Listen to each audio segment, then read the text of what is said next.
You know, sometimes overwhelm sneaks up on us so quietly that we don't even realize it's happening until we're buried in it. One moment you're just trying to get through your day, the next you feel like the world is sitting on your chest. It's in the little things. You wake up already tired, your phone buzzes with messages you don't want to open, your to-do list looks like a monster that keeps growing new heads. And the worst part? You start to think, maybe something's wrong with me. Maybe I'm just not strong enough to handle life. But let me tell you something. Overwhelm isn't proof that you're weak. It's proof that you're human. Your brain and body are designed to protect you. And overwhelm is just your nervous system throwing up its hands saying, this is too much, too fast. Imagine your mind like a computer. When you have too many tabs open, the system lags, the fan gets loud, and everything slows down. That's not because the computer is broken. It's because it's overloaded. And the same is true for you. I had a friend once who told me she felt like she was always drowning. Her job was demanding, her kids needed her attention, and every time she tried to sit down and catch her breath, she felt guilty for resting. She thought the answer was to push harder, work faster, and just get it together. But the harder she pushed, the more paralyzed she became. And I told her what I'll tell you. You don't escape overwhelm by sprinting. You escape it by slowing down and seeing it for what it is. Here's the funny thing about overwhelm. It convinces you that you need to fix everything at once. Your mind whispers, you need to solve the job situation, the bills, the relationships, the future, all of it. Right now. And when you believe that voice, you freeze. Because no human can carry the weight of tomorrow and next week and next year all at once. That's like trying to lift a house. You'll collapse before you even move an inch. But what if, instead of trying to lift the whole house, you just picked up one brick? One small thing that's right in front of you. That's the shift that begins to melt overwhelm. Not by solving everything, but by narrowing your focus to the next right step. When my own life felt too heavy, I remember sitting in my room thinking, I can't do it all.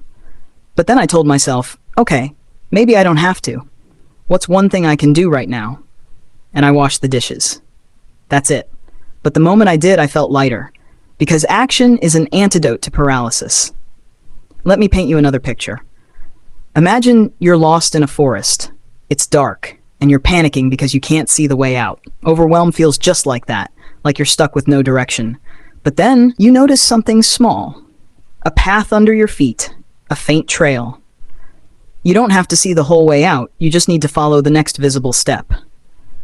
That's all overwhelm asks of you. Not to conquer the entire forest, but to trust one step at a time. And here's something most people don't realize. Your body plays a huge role in overwhelm. When you're stressed, your nervous system locks into fight, flight, or freeze. That's why your chest feels tight, your breath gets shallow, and your mind spins. You can't think clearly because your body believes it's in danger. So the first thing isn't to fix the problem, it's to calm the system. Long, slow breaths, putting your feet flat on the ground, looking around the room and reminding yourself, I'm safe, I'm here. Just that simple shift starts to rewire your brain to move from chaos to calm. And once you're calm, you can see things more clearly. You start to realize that half the weight you're carrying isn't even yours. It's the guilt, the pressure, the shoulds that other people handed you. You should be more productive. You should be more available. You should always be smiling. No wonder you're overwhelmed. You're trying to carry expectations that were never meant to be yours. What if you set some of them down? What if you gave yourself permission to be human, not superhuman? I'll tell you another secret. Overwhelm thrives in silence. When you keep everything bottled up in your head, it grows louder. But when you speak it out, when you write it down, when you share it with a trusted friend, something magical happens. The storm loses power. Suddenly, the monster in your mind is just a list on paper. And a list can be tackled, one line at a time. Now let's talk about distractions, because here's the trap. When you're overwhelmed, it's tempting to run toward the things that numb you. The endless scrolling, the binge watching, the quick fixes. And look, there's nothing wrong with needing a break. But too often, those distractions don't heal the overwhelm. They just hide it for a little while. And when the hiding is over, the mountain feels even bigger. True relief doesn't come from distraction. It comes from awareness. From noticing the storm without judgment, calming your body, and then choosing your next step. So if you're listening to me right now and thinking, that's me, I feel buried, I don't know where to start, let me remind you, you don't need to see the whole path. You don't need to solve the whole puzzle. You only need to breathe, calm your body, and take one small action. Because every small action whispers to your brain, we can handle this. And little by little, those whispers become a roar of confidence. And here's what's really beautiful. Every time you move through overwhelm, you're not just surviving it, you're training your mind for the future. You're teaching yourself that no matter how heavy life gets, you have the tools to steady yourself. Overwhelm might still knock on your door, but it won't control you anymore. But here's where I want to leave you for now. Because there's something deeper we haven't touched yet. Something that explains why overwhelm keeps showing up, and how sometimes, without realizing it, we're the ones feeding it. And once you see this truth, everything about the way you handle stress will change. So let me ask you, what if the very way you've been trying to escape overwhelm is actually the thing keeping you stuck in it? You know what's strange about overwhelm? Sometimes the very things we do to escape it are the same things that keep us stuck in it. It's like being in quicksand. Your instincts tell you to thrash around, but the more you fight it in panic, the deeper you sink. Overwhelm works the same way. You're carrying all this weight, and instead of lightening it, you end up adding more by trying to numb it, deny it, or outrun it. Think about it for a moment. When life feels too much, what's the first thing most of us do? We distract ourselves.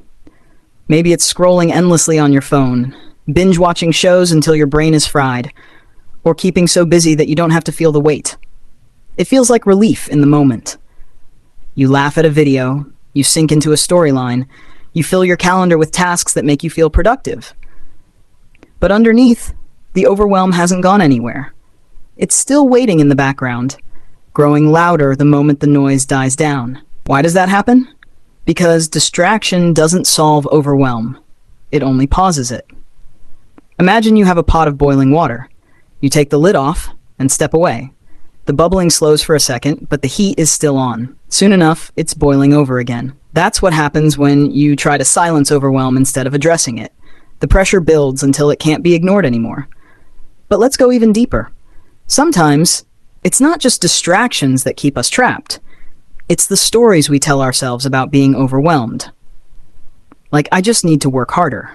I just need to be stronger. I should be able to handle this. You see what's happening? Instead of lightening the load, you add more weight through guilt and shame. Now you're not only overwhelmed by your tasks, but also by the belief that you're failing at handling them. It's a cruel cycle, and it makes you feel powerless. Here's the thing though, overwhelm isn't the enemy. Overwhelm is a messenger. It's your mind and body saying, hey, something isn't working, you need to pay attention. The problem is we treat the messenger like a villain. We try to silence it, avoid it, bury it. But in doing that, we miss the message. Let me share a little story with you. There was a man who worked 12-hour days, constantly hustling to keep his business afloat.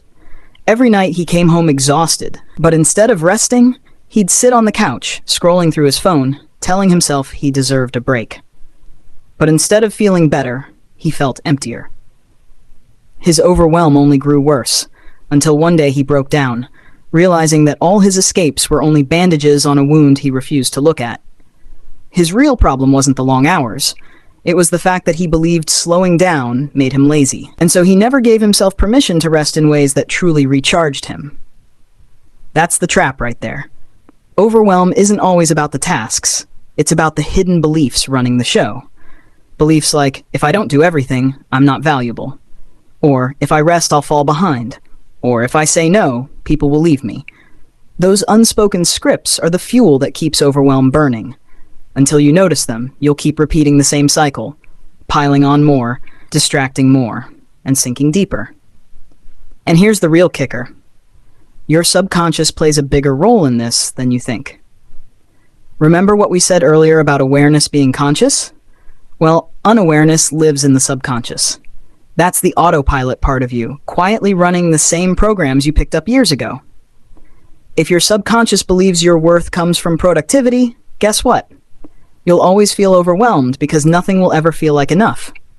If your subconscious believes saying no is dangerous, you'll keep saying yes to things that drain you. Overwhelm becomes less about circumstances and more about what's happening inside. This is why people can be in the same situation, but experience it so differently. One person might see a packed schedule and feel energized. Another might see the same schedule and feel crushed. The difference isn't the situation.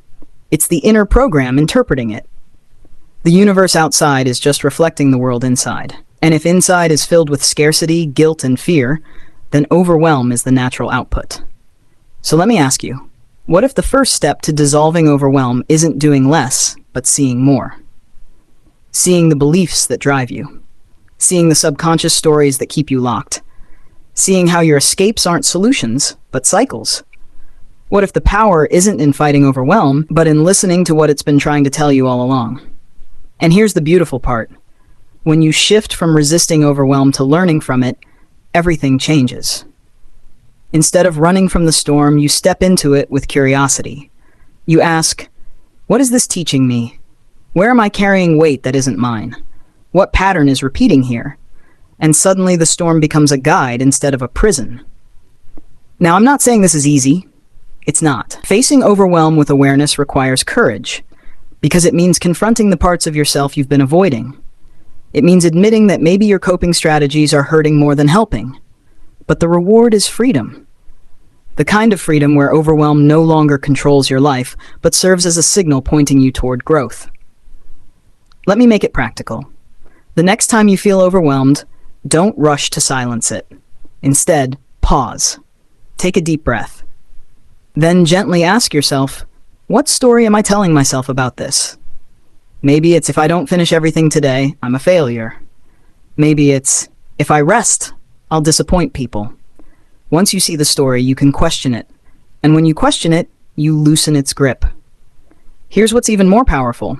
Once you start rewiring those inner stories, overwhelm doesn't just decrease, it transforms. What once felt like a crushing wave starts to feel like a tide you can surf.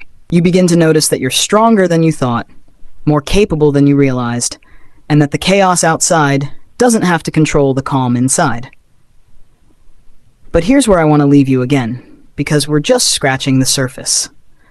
We've talked about how overwhelm isn't the enemy, but the messenger. We've uncovered how the subconscious plays tricks and how distractions keep you stuck.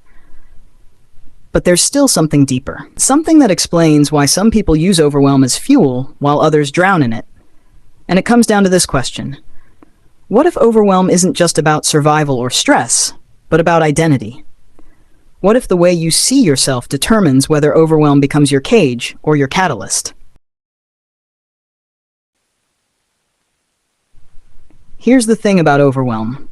Sometimes it's not about the tasks in front of you, not about the deadlines, not even about the people pulling at your time.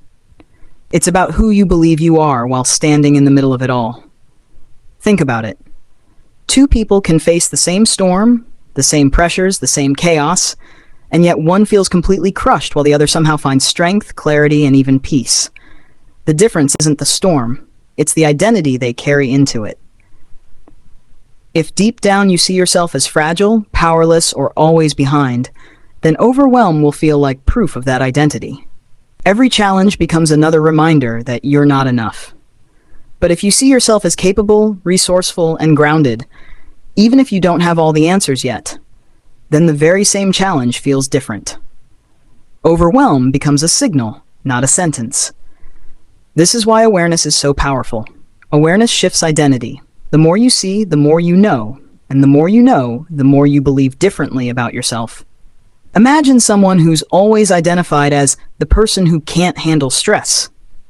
Every new responsibility confirms it. But the moment they become aware of how they've been carrying that belief like a badge, they can begin to trade it for a new one. I'm someone who learns how to adapt. I grow stronger with each challenge. Suddenly, the storm doesn't disappear, but the person inside it transforms. And here's something we rarely talk about. Overwhelm often grows in the gap between who you are now and who you think you should already be. That's identity clashing with expectation.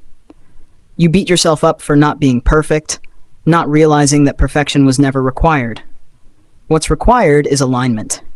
When your identity aligns with growth, seeing yourself as someone who's allowed to be in process, then overwhelm becomes less about failure and more about formation. Let me give you an example. Picture a young musician practicing for hours, fumbling through wrong notes, feeling like they'll never get it right. If their identity is "I'm not talented," then every mistake feels like a heavy weight. But if their identity is "I'm becoming a musician," then the same mistakes are evidence of progress. Do you see how subtle the difference is? The external circumstances didn't change. The practice, the errors, the hours, they were all the same. But the internal identity shifted everything about how overwhelm was experienced. That's why you can't just fight overwhelm with techniques. You have to reshape the identity beneath it. Otherwise, it's like trimming weeds without pulling out the roots. The weeds will grow back again and again. But here's the twist. Identity is sneaky. It's not just what you say you are, it's what your subconscious already believes about you. If your subconscious holds on to the story that you'll never make it, or you're always the one who gets left behind, then overwhelm becomes the natural state of your life. Why? Because your subconscious is constantly filtering reality to confirm that identity. It's like wearing tinted glasses and forgetting they're even on. Everything you see will be colored by that lens. So how do you shift identity? It starts with the smallest awareness. It's noticing the language you use with yourself. Do you say, "I'm terrible at this," or "I'm learning this"? One creates a fixed identity of failure. The other creates a growing identity of progress. It's noticing how you explain your overwhelm. Do you say, "I just can't handle life," or "I'm learning how to balance life"? Again, one locks you into a powerless identity. The other opens the door to growth. And this is where the spiritual principle comes in. Think about how many times in Scripture God gave someone a new name before giving them a new assignment. Abram became Abraham. Jacob became Israel. Saul became Paul. The new identity came first. The capacity to handle the mission followed after. In the same way, if you keep clinging to an old identity of powerlessness, overwhelm will always feel like proof that you're stuck. But when you allow God, or even your own growing awareness, to reshape your identity, suddenly the same pressures that once broke you can now build you. Here's something to chew on.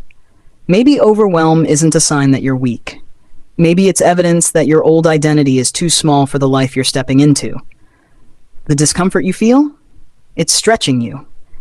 It's showing you that you can no longer fit into the old box of who you thought you were. That's why it feels chaotic. Growth always disrupts the old version of you. Now let me ask you this. What if you saw your overwhelm not as proof of your limits, but as proof that you're evolving? What if instead of saying, "I can't handle this," you said, "I'm being invited to grow into someone who can"? Can you feel the shift in power that creates? It doesn't erase the weight, but it transforms your relationship to it. Let me share one more picture with you. Imagine a caterpillar inside a cocoon. From the outside, it looks like suffering, struggling, overwhelmed by transformation. If you judged it too soon, you'd think it was dying. But what's actually happening? It's becoming. The overwhelm of the cocoon is necessary for the wings to form. Without that tension, there's no butterfly. Friend, maybe that's what's happening in your life right now. Maybe the overwhelm you feel isn't a punishment or a sign of weakness. Maybe it's the cocoon, the space where your old identity is being broken down so your true one can emerge. And if that's the case, then the question isn't how do I escape overwhelm, but how do I embrace the transformation it's bringing?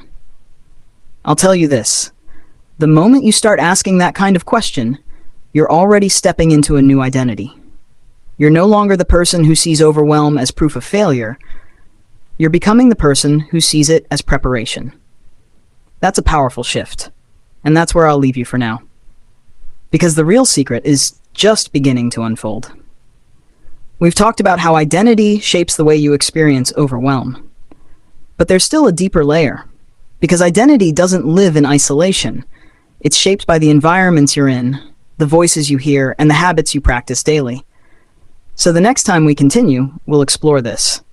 How the world around you is either reinforcing the old identity that keeps you overwhelmed or helping you step into the new one that makes you powerful.